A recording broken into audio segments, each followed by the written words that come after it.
За доктор Баттутганы Чингис хааны манлайлалын сэдвээр яг өөрийн үндсэн мэргэжил квант физикийн үснээс тайлбарласан энэ бүтээл бол үнэхээр академик түвшинд өчигдсөн сонгодог сайхан бүтээл гэж хэлмээр байна.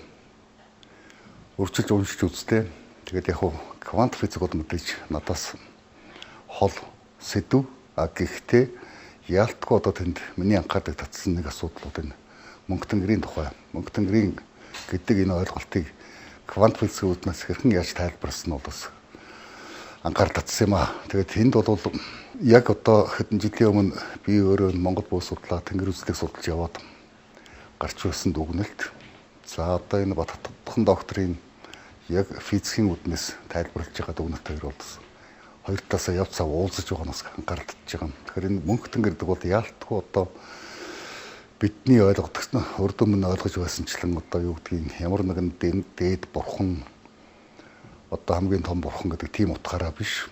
Энэ бол байгалийн одоо ойлголт байна гэж. Өөрөөр хэлэх юм бол энэ бол явсаар хамаг хүч энергийн нэгдэл ихэд одоо мөнгө тэнгэр гэж нэрлэж болсон байна гэсэн энэ монголчуудын сэтгэлгээний гайхамшигтай тэр 13 дугаар зууны үед томьёосон үндсэндээ сэтгэлгээний сар гөрөө гайхалт татж байгаа. Тэгээд энэ өнөөдөр ер нь Баттутганы энэ бүтээлүүд бол ингээд эргээд харахад анхны номуудыг бол би мэднэ.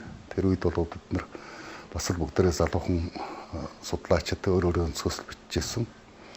А энэ сүүлийн номуудтай анхны үеийн бүтээлийг ингээд харьцуулахад маш богино хугацаанд үнэхээр одоо хол алхаж чадсан.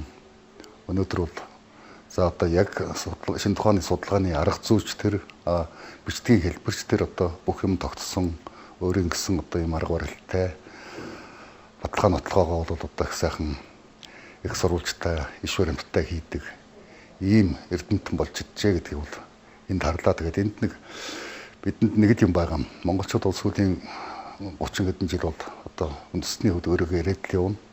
За алдаж амжгаа зөндөө жишээ бий. Гэхдээ энэ дунд нэг онцгой юм нь юу гэвэл ерөөсөө онцлог асуудал нь юу вэ гэхээр бид нэр дотоод дээр ирээд байгаа.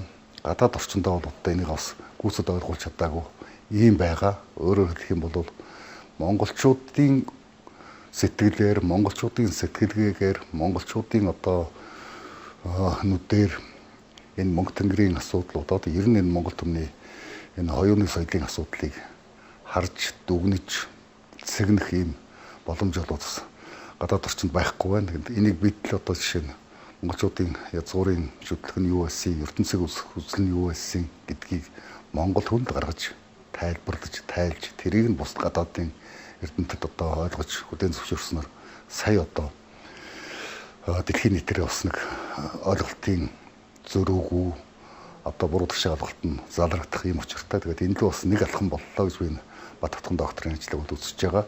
За Баттутган доктор түрүүн Америкийн нэг алдартай эрдэмтэнтэй Чингис хааны тухай ярилцж байхад сонсож байснаа алуурчсан гэсэн ганцхан үгээр тодорхойлсон тухай ярьж ирсэн. Яг ийм жишээ бол би бас Европ зүгийн судлаачдтай уулзж байхад бас таарлаж ирсэн. Монголчуудын тэнгэр үзэд гэдэг бол ерөөсөө зүгээр л пан монголис үз шүдээ гэж.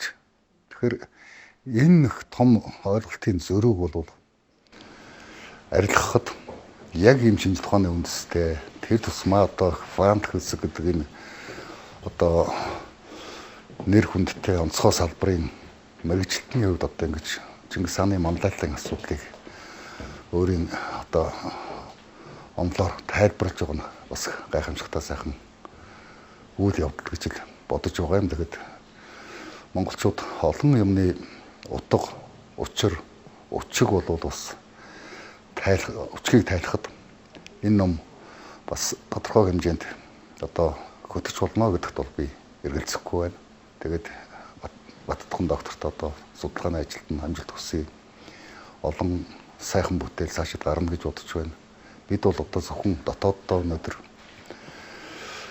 ярилцах биш, энийг бол гадаад орчиндөө бас таниулж ижил сая одоо дэлхийн Монголыг ойлгоно шүү дээ гэдгийг дахин хэлмээр байна. Баярлалаа.